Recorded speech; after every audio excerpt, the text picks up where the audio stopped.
নমস্কার বন্ধুরা, এটি রহস্যময় ফ্লাইট 571 এর দ্বিতীয় পার্ট। আপনি যদি প্রথম পার্টটি না দেখে থাকেন তাহলে উপরের আই বাটনটি ক্লিক করে অবশ্যই দেখে নিন। তাহলে শুরু করা যাক আজকের ভিডিওটি।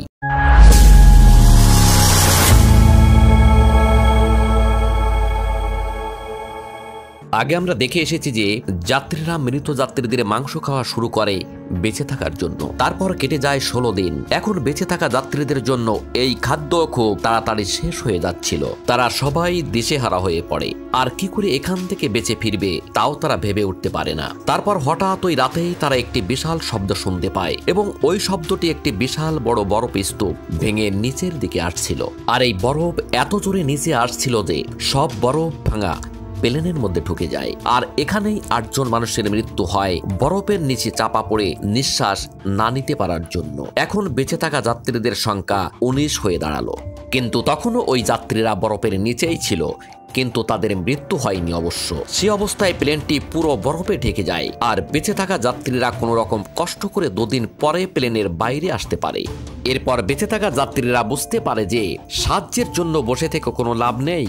তাই তারা সিদ্ধান্ত নেয় যে নিজেরাই ওখান থেকে বেরিয়ে চেষ্টা করবে বাঁচার। রবার্টো ক্যানেসা, ফার্নান্ডো আর ভিজেন্টিন, এই 3 জন বেঁচে থাকা যাত্রীদের মধ্যে সবথেকে বেশি শক্তিশালী। তাই সবাই মিলে এদের একটু বেশি পরিমাণ খাদ্য দেয়, আর সবথেকে ভালো গরম কাপড়ও দেয় এদের। কারণ এই 3 জন চেষ্টা করবে কোনো রকম সাহায্য আনার জন্য, যাতে এরা বা বাকি যাত্রীরা বেঁচে বাড়ি ফিরতে পারে। 15 নভেম্বর 1972 এই 3 জন বেরিয়ে পড়ে সাহায্যের জন্য। ঘণ্টাখানেক চলার পরে তারা ওই প্লেনের পেছনের অংশটি খুঁজে পায়। এর মধ্যে তারা অনেকগুলি সুটকেস, চকলেট বক্স, 3টে মিট প্যাটিস, এক্সট্রা কাপড় এবং কিছু ওষুধও পায়। আর এর সাথে খুঁজে পায় একটি রেডিও, যেটি দিয়ে তারা সাহায্য ডেকে আনতে পারে। তারা একটি আশার আলো দেখতে পায়, কিন্তু রেডিওটি নষ্ট হয়ে গেছিল। এটা জেনে আবার তাদের মন খারাপ হয়ে পড়ে, কিন্তু তারা হার মানেনি। আবার তারা চলা শুরু করে দেয়। এই 3 জন যাত্রীদের জন্য সাহায্য খুঁজতে বেরিয়েছে। আর ওইদিকে রাত্রে হঠাৎ আরেকটি বরফ স্তূপ ভেঙে প্লেনটির উপর আবার পড়ে, ফলে আরো 3 জন ব্যক্তির মৃত্যু হয়ে যায়। এই 3 জন হাঁটতে হাঁটতে অনেক দূরে চলে আসে, কিন্তু এখনো তারা সাহায্যের জন্য কাউকেই খুঁজে পায় না। তারা শুধু দেখতে পাচ্ছে চারিদিকে শুধু বরফ আর বরফ। অবশেষে তারা একটি পাহাড়ের চূড়াতে উঠে পড়ে, আর সেখানেই তারা দেখে চারিদিকে শুধু পাহাড় আর পাহাড়, আর কিছুই নেই। তারা অনেক কষ্ট করে যে অন্য কোনো কিছু খুঁজে পাওয়া যায় কি না। অবশেষে তারা দেখে অনেক দূরে দুটো পাহাড়ের চূড়ায় বরফ নেই। তারপর তাদের মনে কিয়ামন চলে আসলো। তারা নিজেরাও বলতে পারে না যে তারা কেন ওই দুটো পাহাড়ের দিকে চলা শুরু করে দিল। ওই দিকে চলতে চলতে অবশেষে তারা একটি ভ্যালিতে চলে আসে, আর তারা একটি ছোট নদী খুঁজে পায়। আর তারপরে বুঝতে পারে নদীর পাড় ধরে হাঁটলে খুব সহজে তারা হয়তো জনবসতিদের কাছে পৌঁছাতে পারবে। তারা এই নদী ধরে প্রায় 9 দিন চলতে থাকে।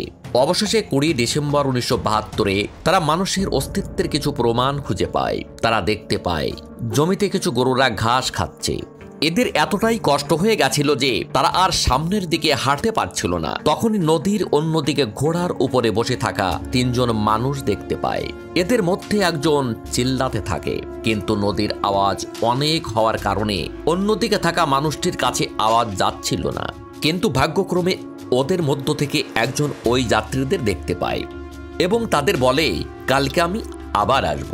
পরের দিন ওই ব্যক্তি আবার আসে, আর তার সঙ্গে একটি পেন্সিল আর একটি পেপার নিয়ে আসে। ওই লোকটি পাথরের সঙ্গে একটি পেপার এবং পেন্সিল মুড়িয়ে একটি সুতোতে বেঁধে তাদের দিকে ছুড়ে মারে। ওই যাত্রীদের মধ্যে একজন পেপারে লেখে যে 3 মাস আগে যে প্লেনটি পাহাড়ে ক্র্যাশ করেছিল, ওই প্লেনের যাত্রী আমরা। আমাদের সঙ্গে আরো যাত্রী আছে ওই ক্র্যাশ স্পটে। দয়া করে আমাদের সবাইকে সাহায্য করুন। এটি লিখে পাথরের সঙ্গে পেঁচিয়ে তাদের দিকে ছুড়ে মারে। আর তারা সবকিছু বুঝতে পারে ও ঘোড়া নিয়ে বেরিয়ে পড়ে পাশের কোনো শহরে পুলিশ বা আর্মি অফিসারদের খবরটি দেওয়ার জন্য।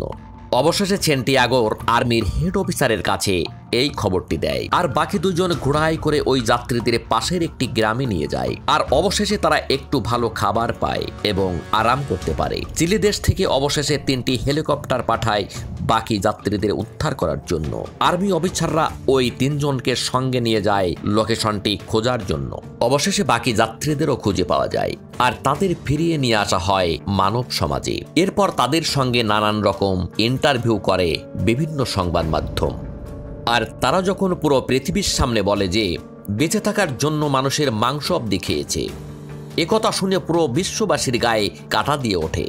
অবশেষে আমরা এই বাস্তব ঘটনা থেকে শিখতে পারি যে সময় এবং পরিস্থিতি যতই খারাপ হোক না কেন, আমরা মনের দিক থেকে সাহসী থাকলে কেউ আমাদেরকে হারাতে পারবে না। তাহলে বন্ধুরা, ভিডিওটি এই অবধি। আপনাদের যদি ভিডিওটি ভালো লেগে থাকে তাহলে অবশ্যই চ্যানেলটিকে সাবস্ক্রাইব করে দেবেন এবং কমেন্ট সেকশনে আপনাদের মতামত জানিয়ে দেবেন। ভালো থাকবেন সবাই। দেখা হচ্ছে আগামী ভিডিওতে। ধন্যবাদ।